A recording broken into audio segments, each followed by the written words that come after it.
ಎಲ್ರಿಗೂ ನಮಸ್ಕಾರ. ನಮ್ಮ ಇನ್ಸೈಟ್ ಇಂಟು ಪ್ರಿಪ್ರೇಷನ್ ಯೂಟ್ಯೂಬ್ ಚಾನಲ್ಗೆ ತಮಗೆಲ್ಲ ಸ್ವಾಗತ.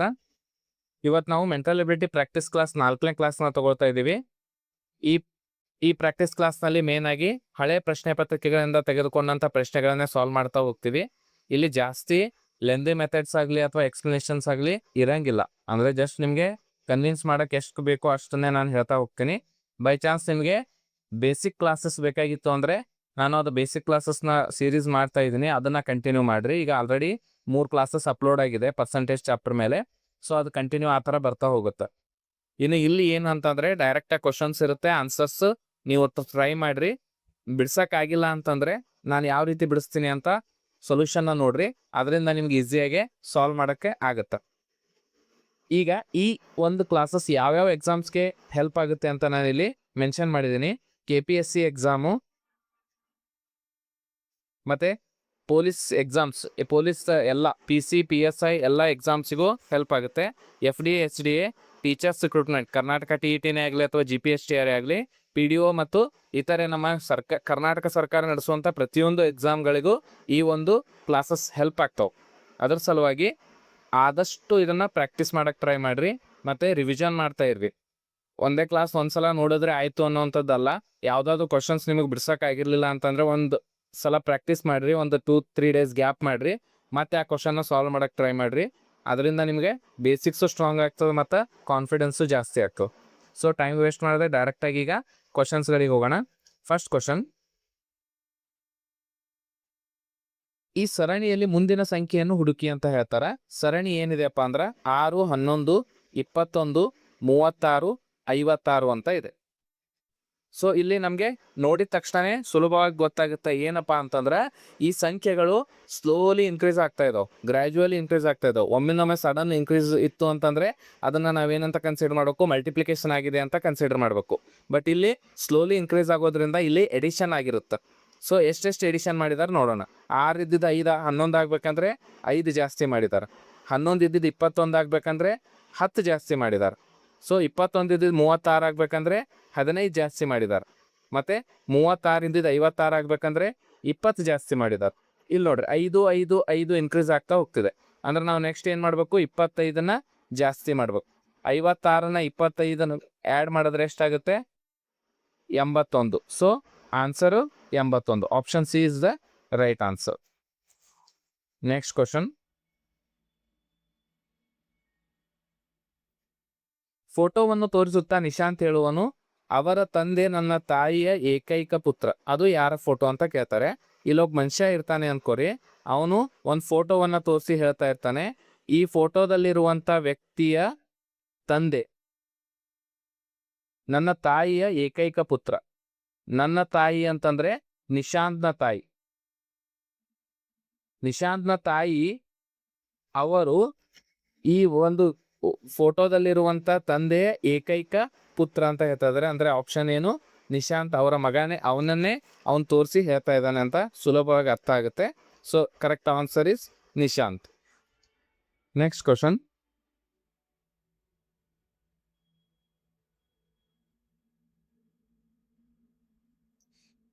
ಒಂದು ಪೆಟ್ಟಿಗೆಯಲ್ಲಿ 9 ಹಸಿರು ಮತ್ತು 7 ಹಳದಿ ಚೆಂಡುಗಳಿವೆ.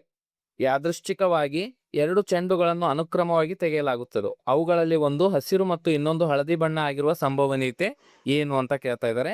ಈಗ ನೋಡ್ರಿ, ಹಸಿರು ಬಣ್ಣದ ಚೆಂಡುಗಳು ಎಷ್ಟಿವೆ, ಹಸಿರು ಚೆಂಡುಗಳು 9 ಇದಾವೆ. ಮತ್ತೆ ಹಳದಿ ಚೆಂಡುಗಳು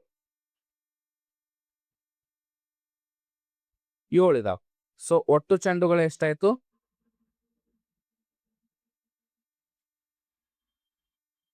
16 ಚೆಂಡುಗಳು ಒಟ್ಟು ಚೆಂಡುಗಳದಾವ. ಇಲ್ಲಿ ಅವ್ರು ಏನು ಹೇಳ್ತಾ ಇದ್ದಾರೆ, ಒಂದು ಹಸಿರು ಮತ್ತು ಇನ್ನೊಂದು ಹಳದಿ ಇರಬೇಕು ಅಂತ ಹೇಳ್ತಾ ಇದ್ದಾರೆ. ಇಲ್ಲಿ 2 ಆಪ್ಷನ್ ಬರ್ತಾವೆ, 1ನೇ ಆಪ್ಷನ್ನು 2ನೇ ಆಪ್ಷನ್. ಏನು ಬರ್ತಾವ 2 ಆಪ್ಷನ್ ಹೆಂಗೆ ಅಂತಂದರೆ, ಒಂದ್ಸಲ ನಾವು ತೆಗೆದಾಗ ಒಂದು ಹಸಿರು ಮತ್ತು ಇನ್ನೊಂದು ಹಳದಿ ಬರ್ಬೋದು, ಅಥವಾ ಫಸ್ಟಿಗೆ ಹಳದಿ ಮತ್ತು ಹಸಿರು, ಈ 2 ರೀತಿಯಾದಂಥ ಸಂಭವನೀಯತೆ ಅದ. ಸೊ ಹಸಿರು ಬರುವಂಥ ಸಂಭವನೀಯತೆ ಎಷ್ಟು, ಒಟ್ಟು ಚೆಂಡುಗಳಲ್ಲಿ ಹಸಿರು ಚೆಂಡುಗಳು ಎಷ್ಟದವ, 9 ಅವ. ಹಸಿರು ಬರುವಂಥ ಸಂಭವನೀಯತೆ ಎಷ್ಟು, 16ನೇ 9. ಇನ್ನು ಹಳದಿ ಬರುವಂಥ ಸಂಭವನೀಯತೆ ಎಷ್ಟು? ಈಗ ಆಲ್ರೆಡಿ ಒಂದು ಚೆಂಡು ಹಸಿರು ಬಂದದು ಅಂದ್ರೆ ಉಳಿತೆಷ್ಟು? 15 ಚೆಂಡುಗಳು. ಈ 15 ಚೆಂಡುಗಳಲ್ಲಿ ಹಳದಿ ಚೆಂಡುಗಳು ಬರುವಂಥ ಸಂಭವನೀಯತೆ ಎಷ್ಟು? 7 ಚೆಂಡುಗಳು. ಹಾಗಾದರೆ ಇದರ ಬೆಲೆ ಎಷ್ಟಾಗುತ್ತೆ? ಮಲ್ಟಿಪ್ಲೈ ಮಾಡಿದಾಗ 63 ಡಿವೈಡೆಡ್ ಬೈ 15 ಆರಲೆ 90, 15 ಒಂದಲೇ 15 1 9, 240. ಈಗ ಸೇಮ್ ಇಲ್ಲಿ ಯಾವ ರೀತಿ ಅಂತ ಅಂದರೆ ಹಳದಿ ಚೆಂಡುಗಳು ಎಷ್ಟು ಪಾಸಿಬಿಲಿಟಿ ಎಷ್ಟಿದೆ? 16 ಚೆಂಡುಗಳಲ್ಲಿ ಹಳದಿ ಚೆಂಡುಗಳು ಬರೋ ಪಾಸಿಬಿಲಿಟಿ 7 ಇದೆ. ಮತ್ತು ಒಂದು ಹಳದಿ ಚೆಂಡು ಬಂತು ಅಂದ್ರೆ ಉಳಿತೆಷ್ಟು? 15 ಚೆಂಡುಗಳು. ಈ 15 ಚೆಂಡುಗಳಲ್ಲಿ ಹಸಿರು ಚೆಂಡುಗಳು ಬರುವ ಪಾಸಿಬಿಲಿಟಿ ಎಷ್ಟು? 9. ಇದ್ರದ್ದು ಎಷ್ಟು ಬರುತ್ತೆ? ಸೇಮ್ 63 ಡಿವೈಡೆಡ್ ಬೈ 240 ಅಂತ ಬರುತ್ತೆ. ಸೊ ನಾವು ಈಗ ಇದನ್ನು ಆ್ಯಡ್ ಮಾಡಿದ್ವಿ ಅಂತ ಅಂದರೆ ಪಾಸಿಬಿಲಿಟಿಗಳನ್ನು ಆ್ಯಡ್ ಮಾಡಿದ್ವಿ ಅಂತ ಅಂದರೆ ಪ್ಲಸ್ 63 ಡಿವೈಡೆಡ್ ಬೈ 240 ನಮಗೆ ಒಟ್ಟು ಸಿಗುವಂತಹ ಪಾಸಿಬಿಲಿಟಿಗಳು ನಮಗೆ ಆಗಿರೋ ಸಂಭವನೀಯತೆಗಳು ನಮಗೆ ಸುಲಭವಾಗಿ ಸಿಗ್ತಾವೆ. ಎಷ್ಟು? 240 63 ಪ್ಲಸ್ 63 ಎಷ್ಟು ಬರುತ್ತೆ? 126 ಡಿವೈಡೆಡ್ ಬೈ 240. ಇದನ್ನು ನಾವು 640 621 ಎಷ್ಟು ಬರುತ್ತೆ? 21/40. Option A is the right answer. ಅರ್ಥ ಆಯಿತು ಅನ್ಕೋತೀನಿ. Next question. ಗೊತ್ತಾಗಿರಲಿಲ್ಲ ಅಂದರೆ ಇನ್ನೊಂದ್ಸಲ ಈ ವಿಡಿಯೋನ ರಿವೈಂಡ್ ಮಾಡಿ ನೋಡಿ, ನಿಮ್ಗೆ ಒಂದಲ್ಲ ಎರಡನೇ ಸಲಕ್ಕಾದರೂ ಅರ್ಥ ಆಗುತ್ತೆ.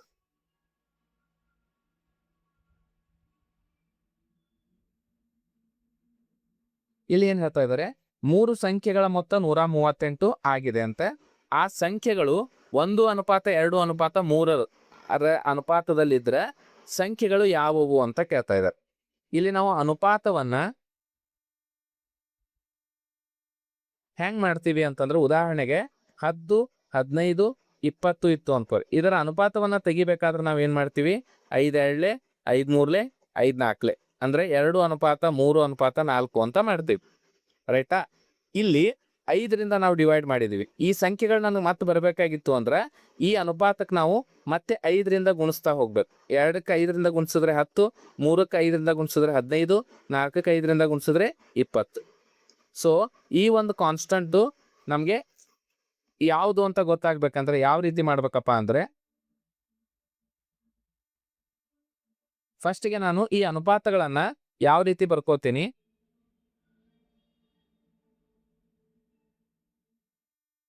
1:2:3 ಇದೆ ಅಲ್ಲ, ಇದನ್ನ ನಾನು ಬೈ ಚಾನ್ಸ್ ಆ ಒಂದು ಯಾವುದೋ ಸಂಖ್ಯೆ, ಆ ಸಂಖ್ಯೆ ಯಾವುದು ಅಂತ ಗೊತ್ತಿಲ್ಲ, ನಾನು ಅದನ್ನ ಎಕ್ಸ್ ಅಂತ ತಗೊಳ್ತೀನಿ. ಮಲ್ಟಿಪ್ಲೈ ಮಾಡಿದೆ ಅಂದರೆ ಸಂಖ್ಯೆಗಳು ಯಾವ್ಯಾವ ಆಗ್ತಾವ? ಸಂಖ್ಯೆಗಳು ಯಾವ್ಯಾವ ಆಗ್ತಾವ?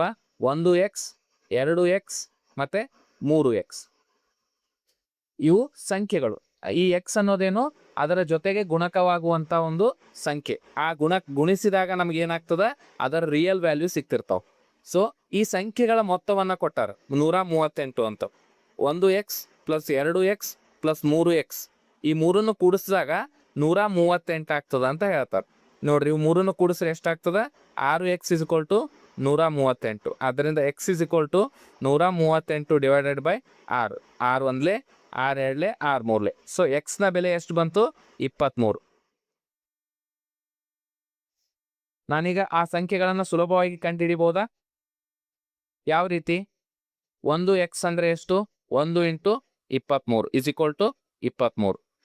ನೆಕ್ಸ್ಟ್ 2x ಅಂದರೆ ಎಷ್ಟು? 2 × 23 = 46. ನೆಕ್ಸ್ಟ್ 3x ಅಂದರೆ ಎಷ್ಟು? 3 × 23 = 69. ಸೊ ಈ ಸಂಖ್ಯೆಗಳು ಅದಾವ ನೋಡ್ರಿ, 23 46 69.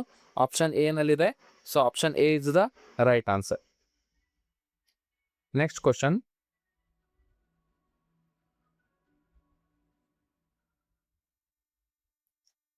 ಒಬ್ಬ ಕಾರ್ಮಿಕನ ಸಂಬಳ 4,000, ಅದನ್ನು 10% ಹೆಚ್ಚಿಸಿದರೆ ಮತ್ತು ನಂತರದಲ್ಲಿ 10% ಹೆಚ್ಚಿದರೆ ಸಂಬಳದಲ್ಲಿನ ಬದಲಾವಣೆ ಎಷ್ಟು ಅಂತ ಕೇಳ್ತಾ ಇದ್ದಾರೆ. ಇಲ್ಲಿ ನೋಡ್ರಿ, 4,000 ಸಂಬಳದಲ್ಲಿ 10% ಹೆಚ್ಚಿಸಿದಾರೆ ಅಂದ್ರೆ ಎಷ್ಟಾಯ್ತು? ಈ 4,000ದ 10% ಅಂದ್ರೆ ಎಷ್ಟು ಬರ್ತದೆ ನಮ್ಗೆ? ಆಪ್ಷನ್ ಆನ್ಸರು 400 ರೂಪಾಯಿ. ಓಕೆ, ಅಂದ್ರೆ ಈಗ ಹೊಸ ಸಂಬಳ ಎಷ್ಟಾಯ್ತು? 4,000 ಪ್ಲಸ್ 400 ರೂಪಾಯಿ ಎಷ್ಟಾಗುತ್ತಾ? 4,400 ರೂಪಾಯಿ.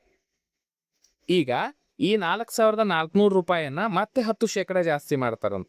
ಅಂದ್ರೆ 4,400 ರೂಪಾಯಿಯನ್ನ ಮತ್ತೆ 10% ಜಾಸ್ತಿ ಅಂತ ಅಂದ್ರೆ ಎಷ್ಟಾಗುತ್ತೆ? Year 0 cancel, year 0 cancel. ಎಷ್ಟು ಜಾಸ್ತಿ ಆಯ್ತು? 440 ರೂಪಾಯಿ. ಹಾಗಾದ್ರೆ ಎರಡನೇ ಸಲದ ಹೊಸ ಸಂಬಳ ಇಸ್ ಈಕ್ವಲ್ ಟು 4,400 ಪ್ಲಸ್ 440 ಎಷ್ಟು ಬರುತ್ತಾ? 4,840 ರೂಪಾಯಿ. ಅವ್ರೇನು ಕೇಳ್ತಾ ಇದ್ದಾರೆ? ಹೆಚ್ಚಿದರೆ ಸಂಬಳದಲ್ಲಿನ ಬದಲಾವಣೆ ಎಷ್ಟು? ಮೊದಲು 4,000 ಇತ್ತು, ಈಗ 4,840 ಆಗಿದೆ. ಅಂದ್ರೆ ಬದಲಾವಣೆ ಎಷ್ಟಾಯಿತು? 840 ರೂಪಾಯಿ ಬದಲಾವಣೆ ಆಯಿತು. Option D is the right answer. Next question.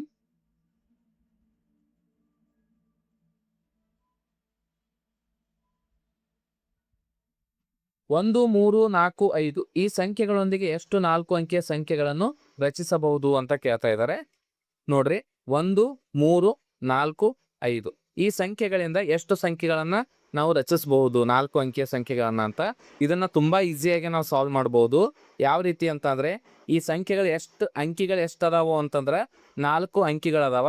ಇದ್ರ ಫ್ಯಾಕ್ಟೋರಿಯಲ್ ನಾವು ಕಂಡು ಹಿಡಿದ್ವಿ ಅಂತಂದ್ರೆ ಇದನ್ನ ನಾವು ಎಷ್ಟು ತರದಲ್ಲಿ ಬರೀಬಹುದು ಅನ್ನೋದು ಗೊತ್ತಾಗ್ತದೆ. ಫ್ಯಾಕ್ಟೋರಿಯಲ್ ಅಂದ್ರೆ ಯಾವ ರೀತಿ, ಇದನ್ನ ಯಾವ ರೀತಿ ಕಂಡು ಹಿಡಿಯೋದು ಅಂತಂದ್ರೆ 4 ಇಂಟು 3 ಇಂಟು 2 ಇಂಟು 1 ಯಾವುದೇ ಒಂದು ಫ್ಯಾಕ್ಟೋರಿಯಲ್ ಬರೀರಿ. 5 ಫ್ಯಾಕ್ಟೋರಿಯಲ್ ಅಂದ್ರೆ 5 ಇಂಟು 4 ಇಂಟು 3 ಇಂಟು 2 ಇಂಟು 1. ಹಿಂದಿನ ಕ್ಲಾಸಲ್ಲಿ ನಾನು ಇದನ್ನ ಎಕ್ಸ್ಪ್ಲೇನ್ ಮಾಡಿದ್ದೀನಿ ನಿಮ್ಗೆ. ಸೊ 10 ಫ್ಯಾಕ್ಟೋರಿಯಲ್ ಅಂತಂದ್ರೆ ಹೆಂಗ್ ಬರಿಬೋದು? 10 into 9 into 8 into 7 into 6 into 5 into 4 into 3 into 2 into 1. ಅಂದ್ರೆ ಆ ಸಂಖ್ಯೆಯಿಂದ ಹಿಡ್ಕೊಂಡು 1ರವರೆಗೂ ನಾವು ರಿಟರ್ನ್ ಬರೋದನ್ನೇ ನಾವು ಫ್ಯಾಕ್ಟೋರಿಯಲ್ನ ಬರೆಯೋದು ಅಂತ ಕರಿತೀವಿ. ಅರ್ಥ ಆಗ್ತಿದೆ ಅಂತ ಅನ್ಕೋತೀನಿ. ನೋಡ್ರಿ, ಇದು ಎಷ್ಟಾಗುತ್ತೆ? 4 3 12, 12 24. ಸೊ ನಾವು ಎಷ್ಟು ರೀತಿಯಲ್ಲಿ ಬರೀಬಹುದು? 24 ಸಂಖ್ಯೆಗಳನ್ನ ರಚಿಸಬಹುದು. Option D is the right answer. Next question.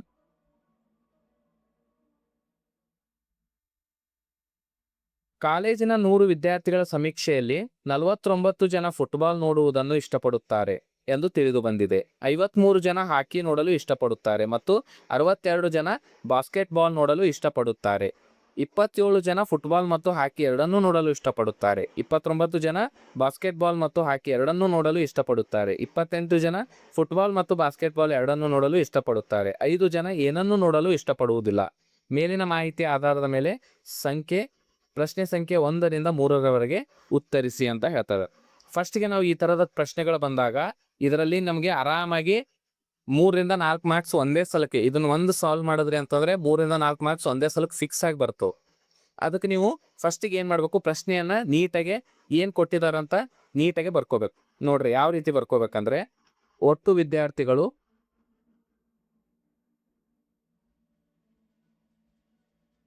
ಎಷ್ಟಿದ್ದಾರೆ? 100. ಇಲ್ಲಿ ಕೊಟ್ಟಿದ್ದಾರೆ 5 ಜನ ಏನನ್ನು ನೋಡಲು ಇಷ್ಟಪಡುವುದಿಲ್ಲ. ಏನನ್ನು ನೋಡಲು ಇಷ್ಟಪಡದ ವಿದ್ಯಾರ್ಥಿಗಳು ಎಷ್ಟಿದ್ದಾರೆ? 5 ಜನ. ಹಾಗಾದರೆ ಆಟ ನೋಡಲು ಇಷ್ಟಪಡುವವರು ಎಷ್ಟು ಜನ ಆದ್ರು?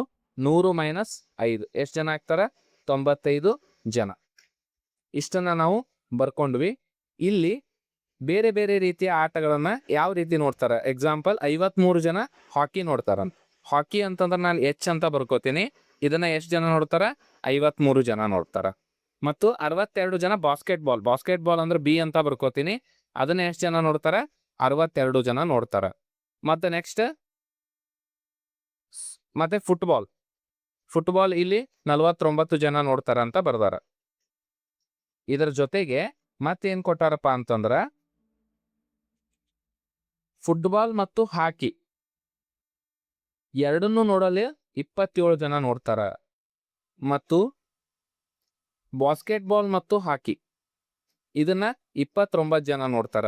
ಮತ್ತು ಫುಟ್ಬಾಲ್ ಮತ್ತು ಬಾಸ್ಕೆಟ್ಬಾಲ್ ಇದನ್ನ 28 ಜನ ನೋಡ್ತಾರ ಅಂತ ಈ ಪ್ರಶ್ನೆಯಲ್ಲಿ ಪೂರ್ತಿಯಾಗಿ ಕೊಟ್ಟಿದ್ದಾರೆ. ಇದನ್ನ ನಾನು ಈ ರೀತಿ ಶಾರ್ಟ್ ನೋಟ್ ಆಗಿ ಬರ್ಕೊಂಡಿದ್ದೀನಿ. ಇದನ್ನ ನಾವು ವೆನ್ ಡಯಾಗ್ರಾಮ್ ನಿಂದ ಸುಲಭವಾಗಿ ಬಿಡಿಸಬಹುದು. ಯಾವ ರೀತಿ ನೋಡ್ರಿ,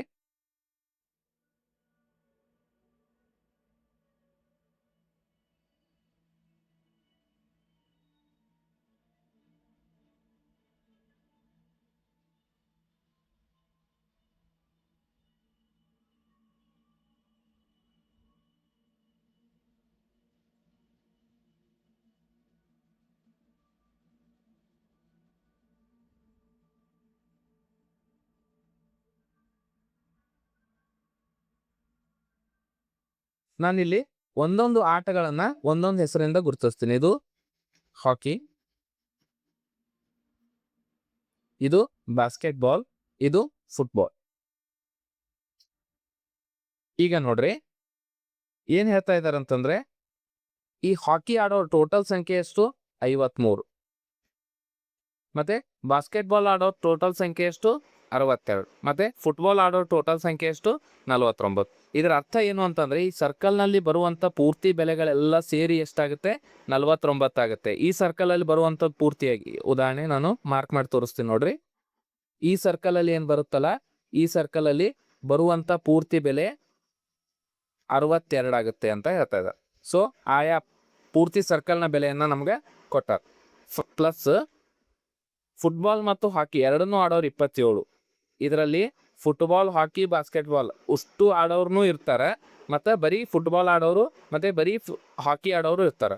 ಸೊ ನಾವು ಈಗ ಫಸ್ಟ್ಗೆ ಒಂದು 3 ಆಟಗಳನ್ನ ಆಡೋರ ಸಂಖ್ಯೆಯನ್ನ ಕಂಡುಹಿಡಿಬೇಕು, ಅಥವಾ ನೋಡೋರ ಸಂಖ್ಯೆಯನ್ನ. ಸಾರಿ, 3 ಆಟ ನೋಡುವವರ ಸಂಖ್ಯೆ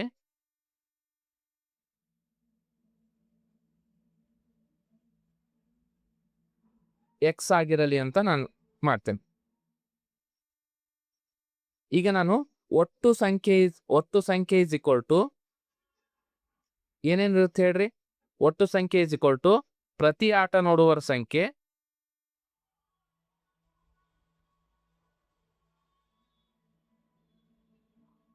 ಮೈನಸ್ 2 ಅಥವಾ 3 ಆಟ ನೋಡುವವರ ಸಂಖ್ಯೆ ಅಂತ ಬರ್ಕೋತೇನೆ. ಇದನ್ನ ಯಾವ ರೀತಿ ಬರ್ಬೋದು ಅಂದ್ರೆ, ಒಟ್ಟು ಸಂಖ್ಯೆ ಎಷ್ಟಿದೆ? ನಮಗೆ 95 ಇದೆ. ಈಸ್ ಈಕ್ವಲ್ ಟು ಪ್ರತಿ ಆಟ ನೋಡುವವರ ಸಂಖ್ಯೆ ಎಷ್ಟಾಗುತ್ತೆ ನೋಡ್ರಿ? 53 ಪ್ಲಸ್ 62 ಪ್ಲಸ್ 49 ಮೈನಸ್ 2 ಅಥವಾ 3 ಆಟ ನೋಡುವವರ ಸಂಖ್ಯೆ ನಾವು ಎಕ್ಸ್ ಅಂತ ತಗೊಂಡಿದೀವಿ. ಇದರಲ್ಲಿ ಎಷ್ಟು ಕಳಿಬೇಕು? 2 ಆಟ ನೋಡುವವರ ಸಂಖ್ಯೆನ ಕಳೀರಿ. 27 ಪ್ಲಸ್ 29 ಪ್ಲಸ್ 28 ಪ್ಲಸ್ ಎಕ್ಸ್. ಇಷ್ಟನ್ನ ನಾನು ಮಾಡಿದೆ ಅಂತಂದ್ರೆ ಏನಾಗುತ್ತೆ? ಇಲ್ಲಿ ಈ ಕಡೆದ್ದು ಈಕ್ವಲ್ ಆಗುತ್ತೆ ನೋಡ್ರಿ. ಇದೆಷ್ಟಾಗುತ್ತೆ? 11 3 14 10 15 1 16 ಮೈನಸ್ 7 3 21 24 6 7 8 ಪ್ಲಸ್ ಎಕ್ಸ್. ನೋಡ್ರಿ ಎಷ್ಟಾಗುತ್ತೆ? 95 ಇಸ್ ಈಕ್ವಲ್ ಟು ಇಲ್ಲಿ 80 plus x. Therefore x is equal to ಎಷ್ಟಾಗುತ್ತೆ? 15. ಯಾವ ರೀತಿ ಅಂತ ಅಂದ್ರೆ,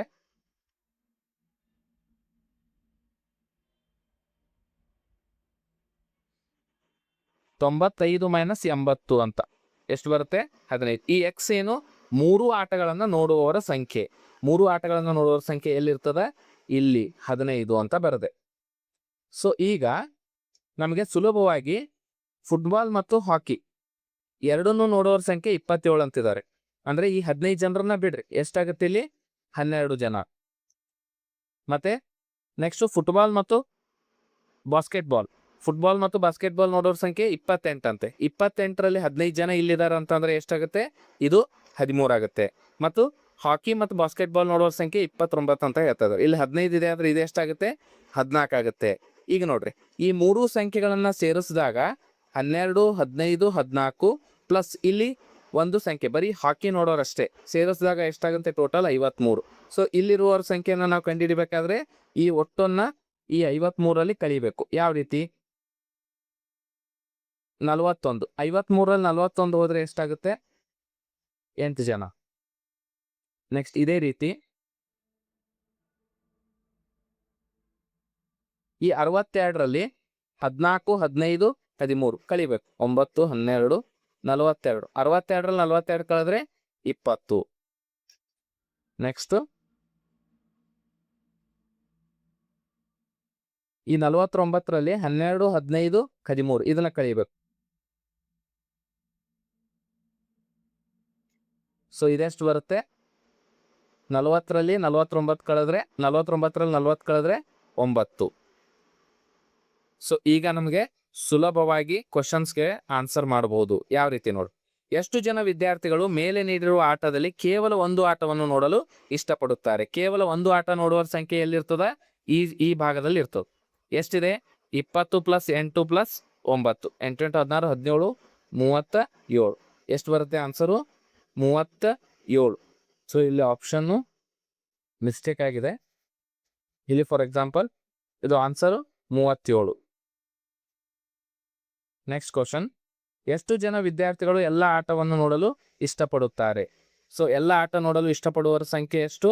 ಎಲ್ಲ ಆಟ ನೋಡಲು ಇಷ್ಟಪಡುವವರ ಸಂಖ್ಯೆ ಇಲ್ಲಿರುತ್ತೆ ಮಿಡಲ್ ಅಲ್ಲಿ 15. Option B is the right answer. Next, ಎಷ್ಟು ಜನ ವಿದ್ಯಾರ್ಥಿಗಳು ಕೇವಲ ಫುಟ್ಬಾಲ್ ಆಟವನ್ನು ನೋಡಲು ಇಷ್ಟಪಡುತ್ತಾರೆ? ಕೇವಲ ಫುಟ್ಬಾಲ್ ಆಟ ನೋಡುವವರ ಸಂಖ್ಯೆ ಎಷ್ಟು? ಕೇವಲ ಫುಟ್ಬಾಲ್ ನೋಡುವವರು ಎಷ್ಟು? 9. So option B is the right answer. So next question ನೋಡ್ರಿ, ಇದನ್ನ ಒಂದನ್ನ ಸಾಲ್ವ್ ಮಾಡಿದ್ರಿ ಅಂತ ಅಂದ್ರೆ ನಿಮಗೆ ಪೂರ್ತಿಯಾಗಿ 3 ಕ್ವಶನ್ಸ್ ಒಂದೇ ಸಲಕ್ಕೆ ಸಾಲ್ವ್ ಆಗಿರ್ತಾವ. ಈ ರೀತಿ ಕ್ವಶನ್ಗಳನ್ನ ಯಾವತ್ತೂ ಮಿಸ್ ಮಾಡ್ಕೊಳಕ್ ಹೋಗ್ಬಾರ್ದು ಎಕ್ಸಾಮ್ ಅಲ್ಲಿ. ಅಮಿತ್, ಅಜಯ್ ಮತ್ತು ಆಕಾಶ್ ಇವರ ವಯಸ್ಸಿನ ಮೊತ್ತ 80 ವರ್ಷಗಳು. 3 ವರ್ಷಗಳ ಹಿಂದೆ ಅವರ ವಯಸ್ಸಿನ ಒಟ್ಟು ಮೊತ್ತ ಎಷ್ಟು? ಬಹಳ ಜನ ಏನು ಮಿಸ್ಟೇಕ್ ಮಾಡ್ತಾರೆ, 80ರಲ್ಲಿ 3 ವರ್ಷಗಳ ಹಿಂದೆ ಅಂದ್ರೆ -3 = 77 ಅಂತ ಆಪ್ಷನ್ ಬಿ ಇದೆ ಅಂತ ರೈಟ್ ಅಂತ ಹಾಕ್ಬಿಡ್ತೀರಿ. ಈ ತಪ್ಪನ್ನ ಯಾವತ್ತೂ ಮಾಡಕ್ ಹೋಗ್ಬೇಡ್ರಿ. ಯಾಕಂತಂದ್ರ ಇಲ್ಲಿ 3 ಜನ ಇದಾರ, 3 ಜನರ ಮೊತ್ತ ಕೊಟ್ಟಾರ ಅವರು. ಅದೇ ರೀತಿ 3 ಜನರ ಹಿಂದಿನ ವಯಸ್ಸು ಕೇಳ್ಯಾರ. ಅವಾಗ ಏನಾಗುತ್ತ, 3 ಜನರ ವಯಸ್ಸು ಕಡಿಮೆ ಆಗ್ತದೆ. ಫಾರ್ ಎಕ್ಸಾಂಪಲ್ ಇವ 15 ವರ್ಷ, ಇವ 10 ವರ್ಷ, ಇವ 11 ವರ್ಷದವ ಇದ್ದ ಅಂತಂದ್ರೆ 2 ವರ್ಷಗಳಿಂದ ಇವ್ರ ವಯಸ್ಸು ಎಷ್ಟು ಇರ್ತದ ಅಂತಂದ್ರ ಇವಂದು 13 ಇರ್ತದ, ಇವಂದು 8 ಇರ್ತದ, ಇವಂದು 9 ಇರ್ತದ. ಈ ಟೋಟಲ್ ಎಷ್ಟಿರುತ್ತಿದು? 25 36 ಇದ್ರೆ ಇದು ಟೋಟಲ್ ಎಷ್ಟಿರುತ್ತ? 8 × 16 17 0 3 30. ಸೊ ಇಲ್ಲಿ ಎಷ್ಟಾಯ್ತು ಡಿಫ್ರೆನ್ಸು? 6. ಈ 6 ಯಾಕೆ ಬಂತು ಅಂದ್ರೆ ಇಲ್ಲಿ 2 ವರ್ಷ, ಇಲ್ಲಿ 2 ವರ್ಷ, ಇಲ್ಲಿ 2 ವರ್ಷ. ಸೊ 2 × 3 6 ವರ್ಷ ಅಂತ ಆಗುತ್ತೆ.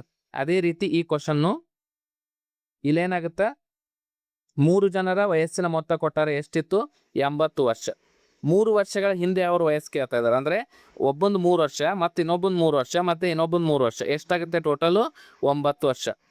ಅಂದ್ರೆ 9ನ್ನ ಕಳಿಬೇಕು ನಾವು ಮೊತ್ತದಲ್ಲಿ. -9 ಮಾಡಿದಾಗ ಎಷ್ಟು ಬರುತ್ತೆ? 71 ವರ್ಷ. So option A is the right answer. Next question,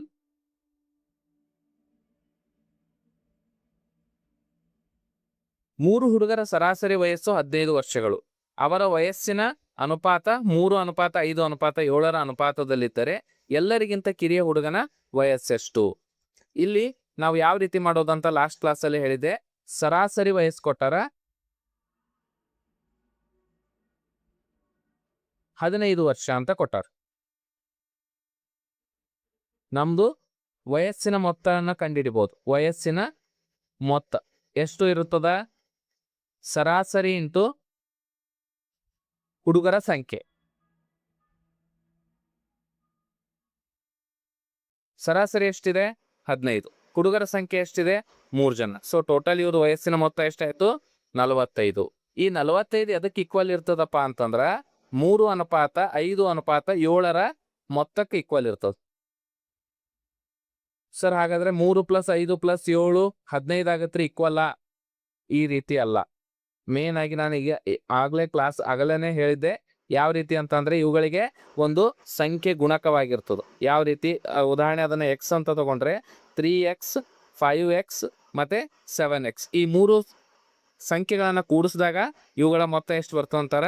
45. So ಇವಾಗ 3ಗಳನ್ನ ಕೂಡಿಸ್ರೆ ಎಷ್ಟಾಗ್ತದ? 15x = 45. ಸೊ x ನ ಬೆಲೆ ಎಷ್ಟು ಬರ್ತದ? 45/15. 15 1 15 3 x = ಎಷ್ಟು ಬರ್ತದ? 3. ಈ 3 ಯಾವುದು ಅಂತ ಅಂದ್ರೆ ಈ ಸಂಖ್ಯೆ, ಈ ಅನುಪಾತಗಳ ಗುಣಕ. ಅವ್ರೇನ್ ಕೇಳ್ತಾ ಇದ್ದಾರೆ? ಕಿರಿಯ ಹುಡುಗನ ವಯಸ್ಸೆಷ್ಟು? ಈ ಅನುಪಾತದಲ್ಲಿ ಕಿರಿಯ ಹುಡುಗನ ವಯಸ್ಸೆಷ್ಟಿದೆ? 3. ಅಂದ್ರೆ 3x = 3x ಅಂದ್ರೆ 3 × 3 = 9 ವರ್ಷ. 9 ವರ್ಷ ಕಿರಿಯ ಹುಡುಗನ ವಯಸ್ಸು ಅಂತ. Option D is the right answer. Next question, A ಮತ್ತು ಬಿ ಇಬ್ಬರು ಒಟ್ಟಿಗೆ ಒಂದು ಕೆಲಸವನ್ನು 15 ದಿನಗಳಲ್ಲಿ ಪೂರ್ಣಗೊಳಿಸುತ್ತಾರೆ. ಎ ಮತ್ತು ಬಿ ಅನ್ನುವಂತ ಇಬ್ರು ಸೇರಿ 15 ದಿನ ತಗೊಳ್ತಾರೆ. ಮತ್ತು ಬಿ ಒಬ್ಬನೇ 20 ದಿನಗಳಲ್ಲಿ ಪೂರ್ಣಗೊಳಿಸುತ್ತಾನೆ. ಬಿ 20 ದಿನದಲ್ಲಿ ಪೂರ್ಣಗೊಳಿಸ್ತಾನೆ. ಹಾಗಾದ್ರೆ ಎ ಒಬ್ಬನೇ ಎಷ್ಟು ದಿನಗಳಲ್ಲಿ ಪೂರ್ಣಗೊಳಿಸುತ್ತಾನೆ? ಇದಕ್ಕೆ ನಿಮಗೊಂದು ಫಾರ್ಮುಲಾ ಹೇಳಿದ್ದೆ. ಏನಪ್ಪಾ ಅಂತಂದ್ರೆ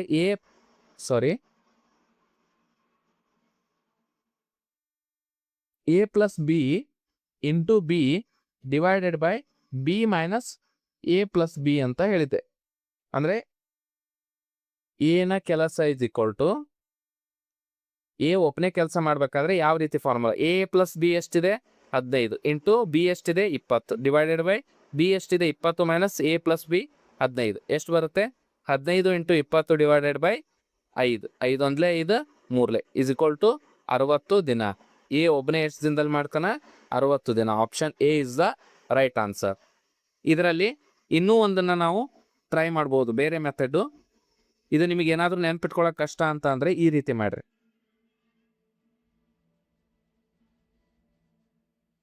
ಎ ಮತ್ತು ಬಿ ಇದ್ದು ಎಷ್ಟು ದಿನ ಬೇಕು? 15 ದಿನ ಬೇಕು, ಹೌದಾ? ಹಾಗಾದ್ರೆ ಒಂದು ದಿನದಲ್ಲಿ ಕೆಲಸ ಎಷ್ಟು ಮಾಡ್ತಾರೆ ಇವರು? 15ನೇ ಒಂದು ಕೆಲಸ ಮಾಡ್ತಾರೆ. ಬಿ ಒಬ್ಬನೇ ಎಷ್ಟು ದಿನ ಬೇಕಾಗ್ತದ? 20 ದಿನ. ಹಾಗಾದ್ರೆ ಒಂದು ದಿನದಲ್ಲಿ ಕೆಲಸ ಎಷ್ಟು ಮಾಡ್ತಾನವ? 20ನೇ 1. ಈಗ ನೀವು ಎ ಪ್ಲಸ್ ಬಿ ಯ ದಿನದಲ್ಲಿ ಬಿ ಯ ದಿನವನ್ನ ಕಳೆದ್ರಿ ಅಂತಂದ್ರೆ ಎ ಎಷ್ಟು ದಿನ ತಗೊಳ್ತಾನ ಅನ್ನೋದು ಸುಲಭವಾಗಿ ಸಿಕ್ಬಿಡ್ತು. 15ನೇ 1 ಮೈನಸ್ 20ನೇ 1 ಎಷ್ಟು ಬರ್ತು? 15 20ರ ಲಸ 60 ಬರ್ತು. So into 4 into 3 4 minus 3 is equal to 60ನೇ 1. ಇದು ಏನು?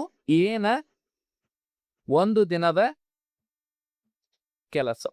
ಹಾಗಾದ್ರೆ ಒಟ್ಟು ಕೆಲಸವನ್ನು ಎಷ್ಟು ದಿನದಲ್ಲಿ ಮುಗಿಸ್ತಾನೆ? 60 ದಿನಗಳಲ್ಲಿ. ಒಟ್ಟು ದಿನಗಳು 60. So option A is the right answer. So ಇಲ್ಲಿಗೆ ಈ ಕ್ಲಾಸ್ನ ನಾನು ಎಂಡ್ ಮಾಡ್ತಾ ಇದ್ದೀನಿ. ನಿಮಗೆ ಯಾರಿಗಾದ್ರೂ ಈ ಕ್ಲಾಸಸ್ನಿಂದ ಉಪಯೋಗ ಆಗ್ತಿದೆ ಅಥವಾ ನಮ್ಗೆ ಹೆಲ್ಪ್ ಆಗ್ತಿದೆ ಅಂತಂದರೆ ದಯವಿಟ್ಟು ನೀವೆಲ್ಲರೂ ಒಂದು ಲೈಕ್ ಕೊಡ್ರಿ. ಹಾಗೆ ನಿಮ್ಮ ಫ್ರೆಂಡ್ಸ್ ಜೊತೆ ಆದಷ್ಟು ವಿಡಿಯೋಗಳನ್ನು ಶೇರ್ ಮಾಡಿರಿ. ಮತ್ತು ಇದರಲ್ಲಿ ನಾನು ಸೈನ್ಸ್ಗೆ ರಿಲೇಟೆಡ್ಡು ಕ್ವಿಝಸ್ಗಳನ್ನು, ವಿಡಿಯೋಸ್, ಶಾರ್ಟ್ ರೀಲ್ಸ್ಗಳನ್ನು ಹಾಕ್ತಾ ಇರ್ತೀನಿ. ಜಸ್ಟ್ ನೀವು ಊಟ ಮಾಡಬೇಕಾದ್ರೆ ಅಥವಾ ನೀವು ವಾಕ್ ಮಾಡಬೇಕಾದ್ರೆ ಆ ಥರ ಫ್ರೀ ಇದ್ದ ಟೈಮ್ನಲ್ಲಿ ಆ ರೀಲ್ಸ್ಗಳನ್ನು ಒಂದು ಸ್ವಲ್ಪ ನೋಡ್ತಾ ಇರ್ರಿ. ಅಂದರೆ ನಿಮಗೆ ಕ್ವಶನ್ಸ್ 1 ಮಿನಿಟ್ನಲ್ಲಿ ಒಂದು ಕ್ವಶನ್ ನಿಮಗೆ ಪರ್ಫೆಕ್ಟಾಗಿ ಹೋಗುತ್ತೆ. ಅದರಿಂದ ಹೆಲ್ಪ್ ಆಗುತ್ತೆ ಅಂತ ಅಂದ್ಕೊಂಡು ನಾನು ಟ್ರೈ ಮಾಡ್ತಾ ಇದ್ದೀನಿ. ಮತ್ತು ಇದೇ ರೀತಿ ಸೈನ್ಸ್ ರಿಲೇಟೆಡ್ ಅಂದರೆ ನಮಗೆ ಚಾಪ್ಟರ್ ವೈಸ್ ಸೈನ್ಸ್ ರಿಲೇಟೆಡ್ ಕ್ವಶನ್ಸ್ಗಳನ್ನು, MCQ ಟೈಪ್ ಕ್ವಶನ್ಸ್ಗಳನ್ನು ನಾನು ಕ್ಲಾಸ್ ಕಂಡಕ್ಟ್ ಮಾಡ್ತಾ ಇದ್ದೀನಿ. ಅದನ್ನು ನಾನು ಆಲ್ರೆಡಿ ಈ ಚಾನಲ್ನಲ್ಲಿ ಅಪ್ಲೋಡ್ ಮಾಡಿದ್ದೀನಿ. ನೀವು ಒಂದ್ಸಲ ಚೆಕ್ಔಟ್ ಮಾಡಿರಿ. ಇಲ್ಲಿ ನಿಮಗೆ ಮೇನ್ ಆಗಿ ಸೈನ್ಸು ಮತ್ತು ಮೆಂಟಲ್ ಎಬಿಲಿಟಿಗೆ ರಿಲೇಟೆಡು ಎಲ್ಲ ವಿಡಿಯೋಸ್ ಆಗಲಿ ಅಥವಾ ಎಲ್ಲ ಪ್ರತಿಯೊಂದು ಕಂಟೆಂಟ್ ಬರೋದು ಈ 2 ಕಾನ್ಸೆಪ್ಟ್ಗಳ ರಿಲೇಟೆಡ್ ಮೇಲೆ ಇರ್ತದೆ. ಅದಕ್ಕೆ ಆದಷ್ಟು ನೀವು ಈ ಚಾನಲ್ನ ಸಬ್ಸ್ಕ್ರೈಬ್ ಮಾಡ್ಕೊಂಡು ಬೆಲ್ ಐಕಾನ್ ಕ್ಲಿಕ್ ಮಾಡಿದ್ರಿ ಅಂದರೆ ವಿಡಿಯೋ ಅಪ್ಲೋಡ್ ಆದ ತಕ್ಷಣ ನಿಮಗೆ ಒಂದು ನೋಟಿಫಿಕೇಶನ್ ಬರುತ್ತೆ. ನೀವು ಯಾವಾಗ ಫ್ರೀ ಇರ್ತೀರಿ, ಮೇನ್ ಆಗಿ ಅದು ನೀವು ಯಾವಾಗ ಫ್ರೀ ಇರ್ತೀರಿ ಆ ಟೈಮ್ಗೆ ನೀವು ಈ ವಿಡಿಯೋಗಳನ್ನು ಪ್ಲೇ ಮಾಡಿಕೊಂಡು ಆದಷ್ಟು ನಿಮಗೆ ಇದರಿಂದ ಹೆಲ್ಪ್ ಆಗಲಿ ಅಂತ ಅನ್ನೋ ಒಂದು ಉದ್ದೇಶದಿಂದ ಮಾಡ್ತಾ ಇದ್ದೀನಿ. ಇನ್ನೂ ನಿಮಗೆ ಏನಾದರೂ ಇಂಪ್ರೂವ್ಮೆಂಟ್ ಬೇಕಾಗಿತ್ತು ಅಂದರೆ ಅಥವಾ ಇನ್ನೊಂದು ಸ್ವಲ್ಪ ಚೇಂಜಸ್ ಏನಾದರೂ ಬೇಕಾಗಿತ್ತು ಅಂದರೆ ದಯವಿಟ್ಟು ಸಜೆಸ್ಟ್ ಮಾಡಿರಿ. ಅದನ್ನು ನಾನು ಪಾಸಿಬಲ್ ಇತ್ತು ಅಂತಂದರೆ ಅದನ್ನು ನಾನು ಮಾಡ್ತೀನಿ. ಸೊ ಇಲ್ಲಿಗೆ ಈ ವಿಡಿಯೋನ ಎಂಡ್ ಮಾಡ್ತಾ ಇದ್ದೀನಿ. ಆದಷ್ಟು ಸಬ್ಸ್ಕ್ರೈಬ್ ಆಗ್ರಿ ಮತ್ತು ಲೈಕ್ ಮಾಡಿರಿ, ಶೇರ್ ಮಾಡಿರಿ ಅಂತ ಹೇಳ್ತಾ ಎಲ್ರಿಗೂ ಶುಭಾಶಯಗಳನ್ನು ತಿಳಿಸ್ತಾ ಈ ಒಂದು ಕ್ಲಾಸ್ನ ಎಂಡ್ ಮಾಡ್ತಾ ಇದ್ದೀನಿ. ಚೆನ್ನಾಗಿ ಓದ್ರಿ, ಚೆನ್ನಾಗಿ ಎಕ್ಸಾಮ್ನ ಪ್ರಿಪೇರ್ ಆಗ್ರಿ ಮತ್ತು ಆದಷ್ಟು ಬೇಗ ನಿಮ್ದು ಕನ್ಸಿನ್ ಜಾಬ್ ನಿಮ್ಗೆ ಸಿಗಲಿ ಅಂತ ಹೇಳ್ತಾ ಎಲ್ರಿಗೂ ಧನ್ಯವಾದಗಳು. ಬಾಯ್. ಮುಂದಿನ ವಿಡಿಯೋದಲ್ಲಿ ಮತ್ತೆ ಸಿಗೋಣ.